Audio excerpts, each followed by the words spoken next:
ముఖం అలా పెట్టాను అనుకుంటున్నారా? మా దగ్గర అయితే వంటలు వండుతున్నారు. నాకు దానికైతే కళ్ళు మండుతున్నాయి కట్టెల పొయ్యికి.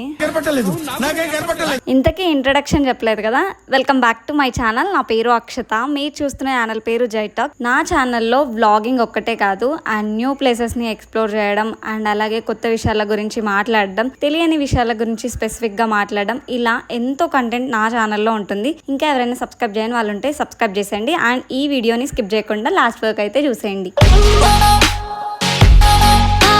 ఈ రోజు శ్రీరామ యూత్ అసోసియేషన్ మండపం దగ్గర అయితే అన్నదానం ఉంది. అందుకే మేము ఎర్లీగానే వచ్చేసినాం వెజిటేబుల్స్ కట్ చేయడానికి. అండ్ ఇక్కడ మేమైతే కుకింగ్ ప్రాసెస్ అనేది ఎర్లీగానే స్టార్ట్ చేసినాం. ఎందుకంటే ఇక్కడ మాకు ఒక చిన్న ఈవెంట్ ఉంది ఈవినింగ్ టైంలో. ఆ ఈవెంట్ గురించి మనం కొద్దిసేపు అయినాక మాట్లాడుకుందాం. ఇప్పుడైతే వంటలు ఎలా జరుగుతున్నాయో ఆ ప్రిపరేషన్స్ అయితే చూసేద్దాం. ఇక్కడ ఆంటీలు అయితే జాలీగా కటింగ్ చేసుకుంటూ సోది పెట్టేస్తున్నారు.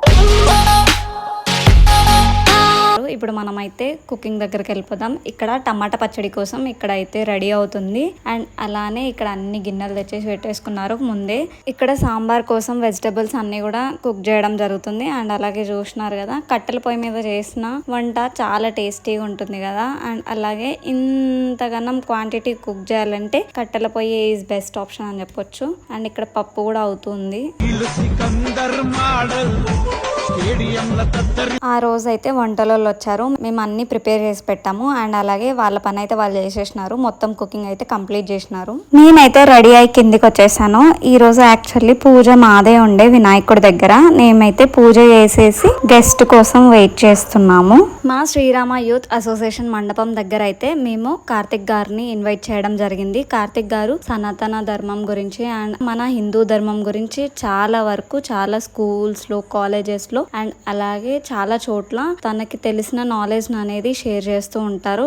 అండ్ అలానే మా శ్రీరామ యూత్ అసోసియేషన్ వాళ్ళు అందరూ డిసైడ్ అయ్యారు కార్తిక్ గారిని ఇన్వైట్ చేయాలి ఈ అన్నదానానికి. అండ్ అలాగే తనకు తెలిసిన ఎంతో నాలెడ్జ్ ని మా అందరికి షేర్ చేయాలనేసి మేమైతే కార్తిక్ గారిని మా ఇంటి దగ్గరకు అయితే ఇన్వైట్ చేయడం జరిగింది.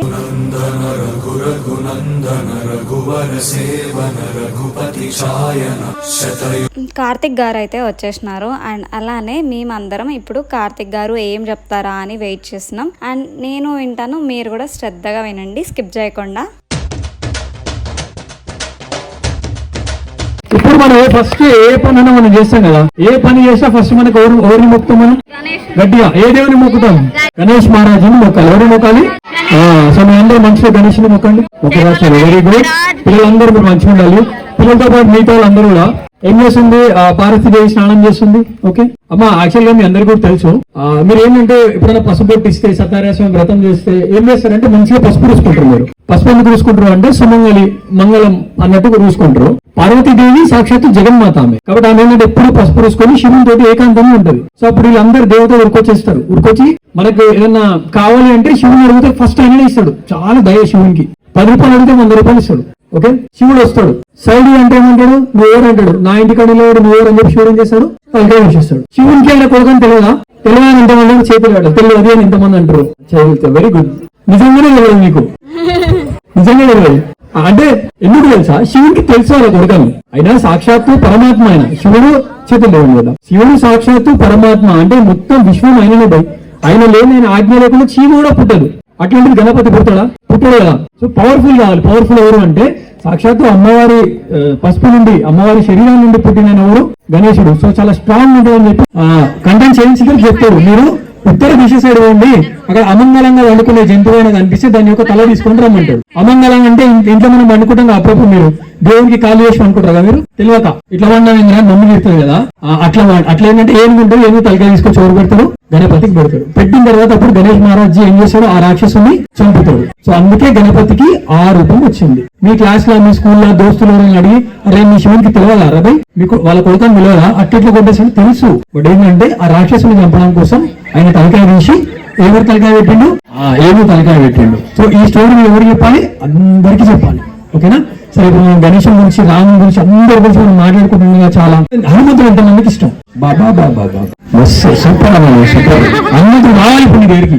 బస్ ఇంకెవరికి ఇష్టం హనుమంతుడు? హనుమంతుడు ఇంతమందికి ఇష్టం కదా. హనుమంతుడు ఈ ప్రాంగణానికి రావాలి అంటే మాత్రం ఎవరు పిలిచినా రాడు హనుమంతుడు. ఎవరు పిలిచి వస్తాడు అంటే రాముడు పిలిచి వస్తాడు, రామనామం చేసి వస్తాడు. ఎత్ర ఎత్ర రఘునాథ కీర్తనం తత్ర తత్ర కృతమస్తకాంజలిం బాష్పవారి పరిచయం. Very good. శ్రీరామ జయ రామ జయ జయ రామ.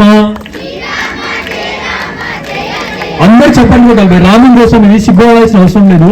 హనుమంతుడు అంత కూడా సిగ్గుపడలేడు. మనం నథింగ్ ఇక్కడ.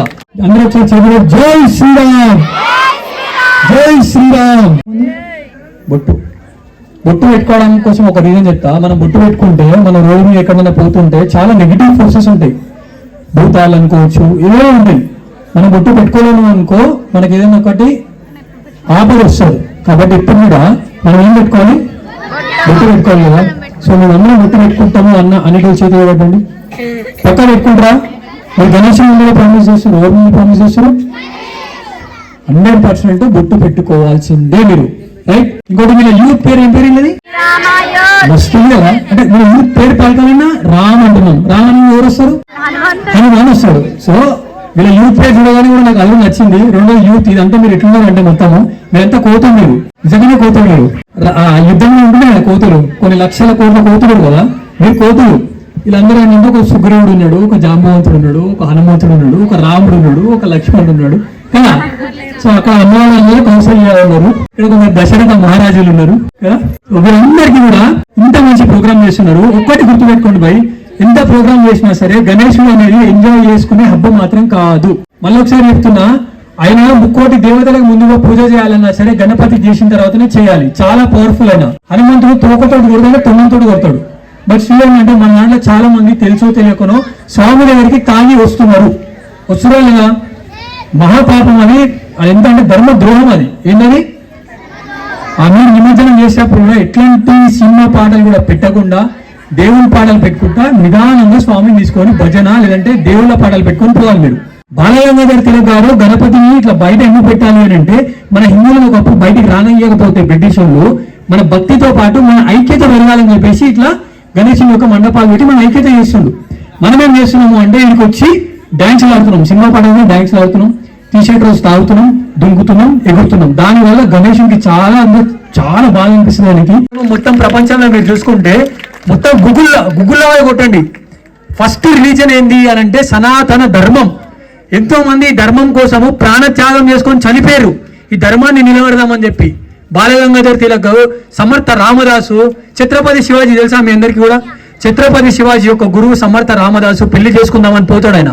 ఆయన పెళ్లి చేసుకుందామని పోయే టైంకి తాళి కడదాం అనే టైం నుంచి ఆకాశం నుంచి ఒక ధ్వని వినిపిస్తుంది ఆయనకి. నువ్వు పెళ్లి చేసుకోవడం ఏంది? అధర్మం పెరిగిపోయింది, ధర్మం కోసం నువ్వు పనిచేయాలి అని అంటే తాళి కట్టేట ఆయన తాళి పాడేసి గోదావరి నదిలో దుంకి అడవిలో పోయి రామ్ రామ్ రామ్ రామ్ అని ధ్యానం చేసుకున్న తర్వాత ఒక దగ్గరకు పోతే అందరినీ చంపేస్తుంటారు. అప్పట్లో మొగలు వాళ్ళు వీళ్ళందరూ చంపేస్తుంటే, అరే నేను చూడలేకుంటున్నా అని చెప్పేసి చనిపోదామని పోతాడు ఆయన. అప్పుడు రాముడు ప్రత్యక్షం అవుతాడు. రాముడు ప్రత్యక్షంగా ఏం చేస్తాడు అంటే, నువ్వు చనిపోవడం కాదు, నువ్వు ధర్మ రక్షణ చెయ్యాలి అంటే సరే అని చెప్పి ఆయన రిటర్న్ వస్తుంటే సాక్షాత్తు హనుమంతుడు ప్రత్యక్షం అవుతాడు. బంగ్లాదేశ్ కావద్దు, మన దేశం ఒక పాకిస్తాన్ కావద్దు అంటే మీ చేతిలో ఉందమ్మా. మీ జనరేషన్ అమ్మ, మన జనరేషన్ అయిపోయిందమ్మా, సేఫ్ అయిపోయింది. ఈ పిల్లలు పెద్దగా కావాలి, వీళ్ళు సేఫ్ గా ఉండాలి. మరి బంగ్లాదేశ్ లో చూసుకుంటే చిన్న చిన్న పిల్లలను చంపేసిరమ్మా, మతం మారకపోతే చంపేసేసిరు. ప్రెగ్నెంట్ లేడీస్ ని అత్యాచారం చేసిరు, మన గుళ్ళను నలగబెట్టేసిరు, మన గోపురాలను నలగబెట్టేసిరు. ప్రశాంతంగా మన పిల్లలు వీళ్ళంతా కూడా రేపటి నాడు గుళ్ళ కూర్చొని చేసుకోవాలి అని అంటే మన ధర్మం ఉండాలి. ఛత్రపతి శివాజీ అంత గొప్పవాడు కావడానికి కారణం మీలాంటి తల్లులే. జీజాబాయి డైలీ రామాయణ మహాభారత భగవద్గీత చెప్పింది కాబట్టి ఆయన అంతా గొప్పవాడండి. కాబట్టి తల్లులు ఆర్గనైజేషన్ మీ అందరికీ కూడా రామకార్యం చేస్తారు. మీ అందరికీ కూడా పాదాభివందనం తెలియజేస్తూ సక్సెస్ఫుల్లీ ఈవెంట్ చూసినారు కదా ఎంత మంచిగా అయిపోయిందో. అండ్ అలాగే అన్నదానం ప్రోగ్రామ్ కూడా చాలా మంచిగా అయిపోయింది సక్సెస్ఫుల్గా. అండ్ ఇంకా నా ఛానల్ని సబ్స్క్రైబ్ చేయని వాళ్ళు సబ్స్క్రైబ్ చేయండి. ఇలాంటి వీడియోస్ కోసం ఇప్పుడు మీరు సబ్స్క్రైబ్ చేశారంటే నేను వీడియో పోస్ట్ చేసినప్పుడు మీకైతే నోటిఫికేషన్ వస్తుంది. And thank you for watching. Bye bye guys.